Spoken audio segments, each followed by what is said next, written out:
aquí en Las Condes, en Santiago. Y cuéntanos, es lo que yo he percibido en estas pocas horas que tengo en Santiago, prácticamente muy poco interés, muy poco, digamos, ambiente de eliminatorias.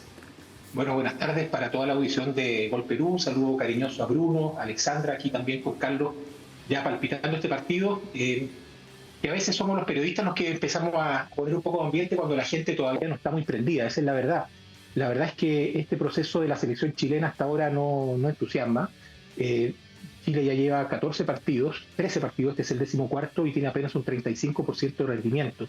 Si le sumamos que estamos en la antesala de los Juegos Panamericanos y que además está todo el tema también de las portadas de los periódicos y de los sitios web con la guerra, con esta situación tan dramática que se vive en Israel y en Palestina, es que todavía siento yo que no estamos en un ambiente muy candente de eliminatoria, pero estoy seguro que conforme pasen las horas, esto sí se va a ir entibiando un poquito y vamos a vivir un partido no con estadio lleno, pero sí con bastante entusiasmo.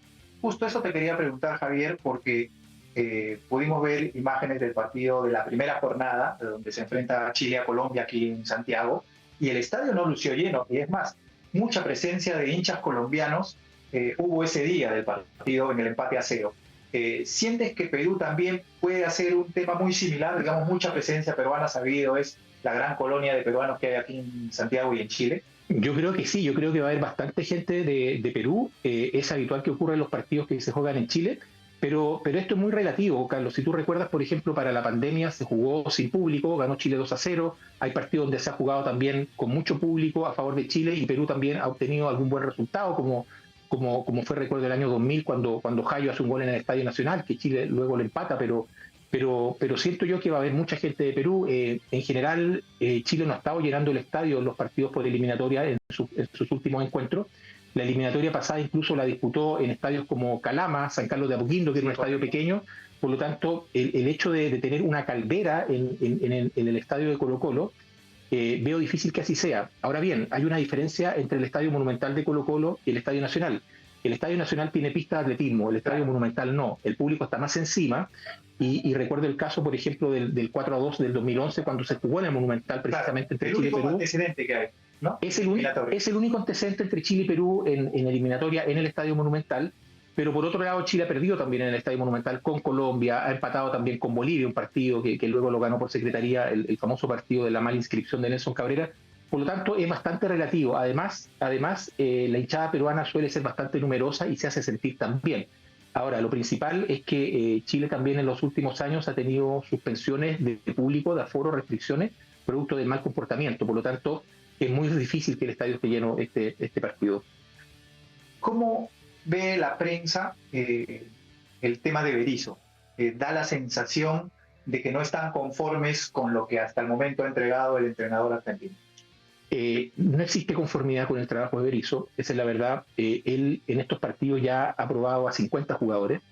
Bueno, Juan Reynoso en 10 partidos lleva 45, si uno analiza, pero en el caso de Perú también fue porque quería conocer un poco al plantel y se jugaron también un par de amistosos con jugadores más del medio local y todo. Pero en el caso de Chile no hay conformidad con su trabajo, es un equipo que tiene muy poco gol, pero por otro lado son problemas que se arrastran desde el ciclo anterior. Este golpe Perú.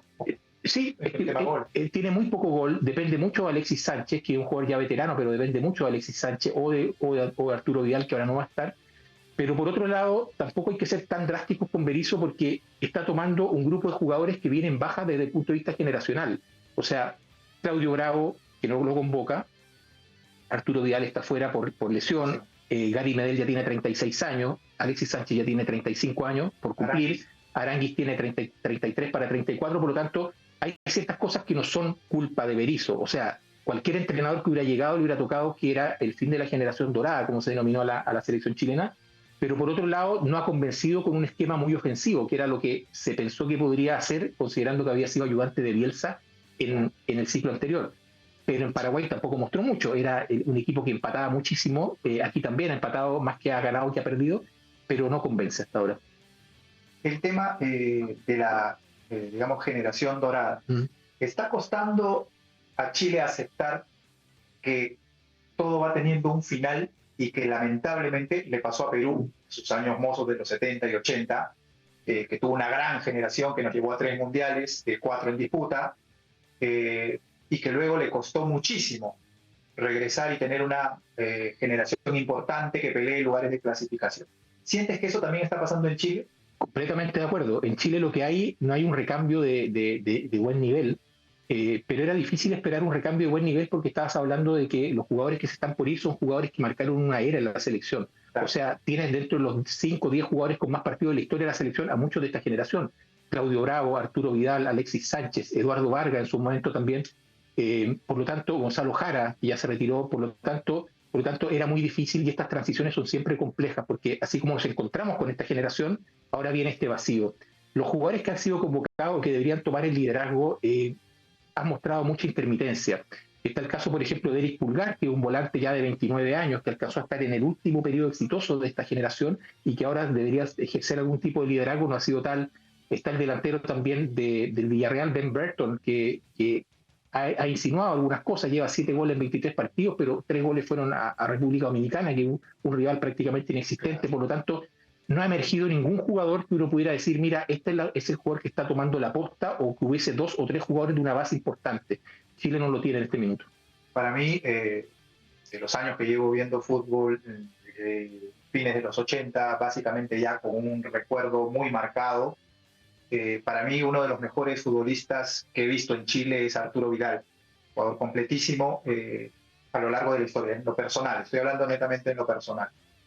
¿No ves entonces tú a un jugador que se asemeje en algo, digamos, a un Arturo Vidal, a un Gary Medel, a un Aranguis, a un Alexis, que son, digamos, la base de la generación dorada? No hay ninguno.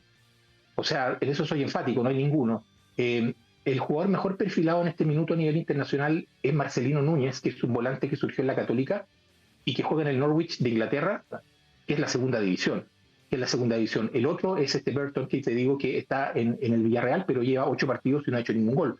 Por lo tanto, no hay ningún jugador que uno diga realmente este jugador tiene unas condiciones que tú dices que inmediatamente te puede entusiasmar. Hay jugadores que están emergiendo, por ejemplo, como el mismo Núñez, por ejemplo, pero sin un gran nivel. Y también está Damián Pizarro, delantero de Colo-Colo, pero está recién en el ciclo del equipo de los Panamericanos, no está incorporado todavía a la selección mayor. Con este tema de los Panamericanos, ahora que lo mencionas, ya para ir devolviendo el pase a los compañeros en... Sí, Ale, te escucho. Sí, bueno, Javier, ¿cómo estás? Te saluda Alexandra del Solar. Estabas refiriéndote al cambio generacional, ¿no es cierto?, al recambio generacional en la selección chilena. Y justamente teníamos una inquietud acá, porque definitivamente algo no se está haciendo bien, las cosas no se están haciendo bien a nivel de trabajo en las divisiones menores, tanto en la Federación Chilena como también en el torneo local. ¿Qué tan competitivo es el torneo local? ¿Por qué no se ven nuevas caras en la selección chilena? ¿Qué tal, Alexandra? Un gusto responderte. Bueno, es así como tú lo planteas. Chile no clasifica un mundial de menores desde hace 6 años, que fue la sub-17, que fue a un torneo en la India. Luego de eso no ha tenido ningún tipo de aparición en ninguna competencia. Esto se lleva también a los equipos adultos en la Copa Libertadores, donde suelen no clasificar o a lo más llegan a octavos de final como tope, como techo. Se está invirtiendo muy poco en las divisiones inferiores de los clubes. Por otro lado, los clubes están siendo manejados, muchos de ellos por representantes de jugadores, que lo que hacen es traer futbolistas argentinos, chilenos, en fin, y los van moviendo en esta suerte de bolsa que hacen con los entrenadores, ¿no es cierto? Y si bien es cierto, existe una cuota de minutos que tienen que cumplir con jugadores sub-20, muchas veces los clubes cumplen la cuota y luego dejan de convocar a los jugadores.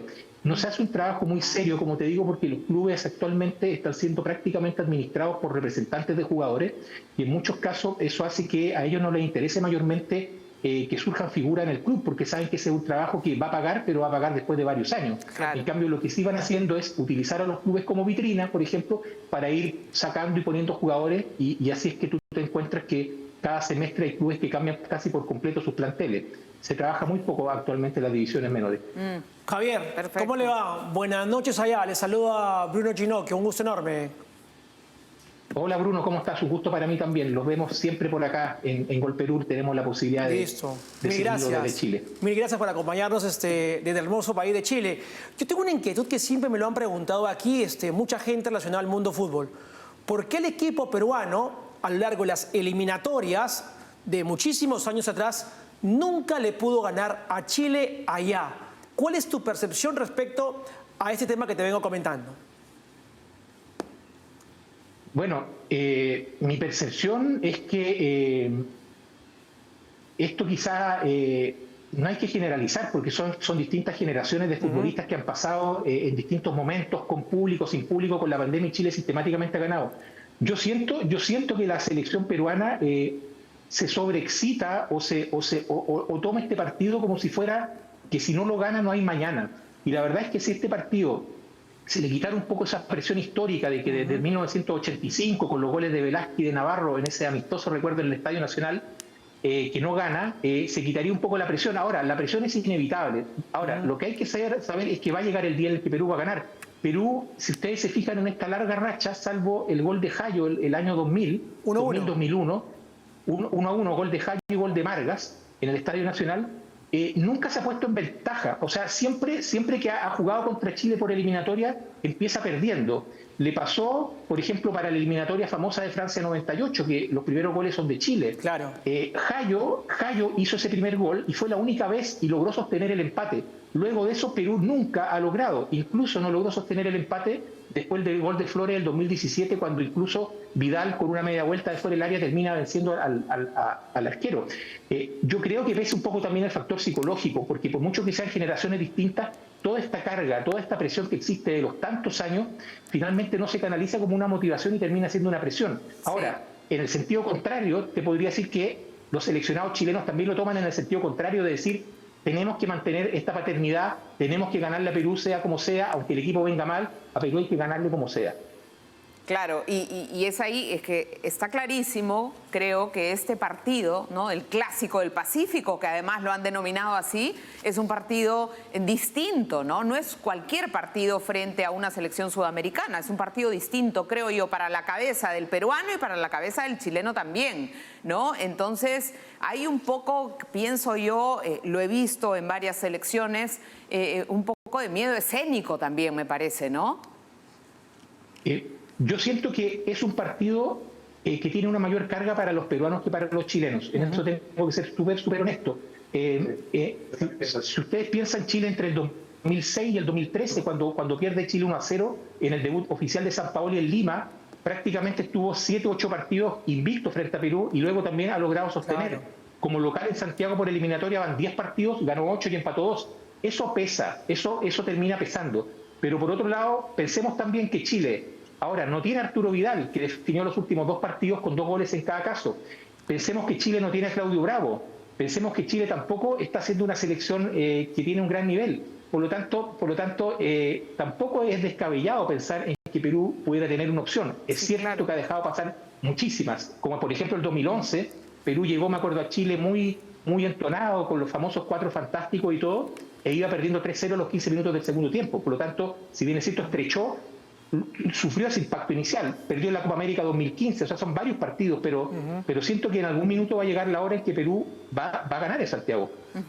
Javier, la última parte, y agradecerte por el tiempo, y te dejamos con el buen Carlitos Álvarez. Hoy, de esta lista de Juan Máximo Reynoso, para ti y la percepción que se tiene en Chile, ¿quiénes son los jugadores de la selección peruana que atraviesan su mejor momento futbolístico? De lo cual hay preocupación allá, en el equipo de Berizzo.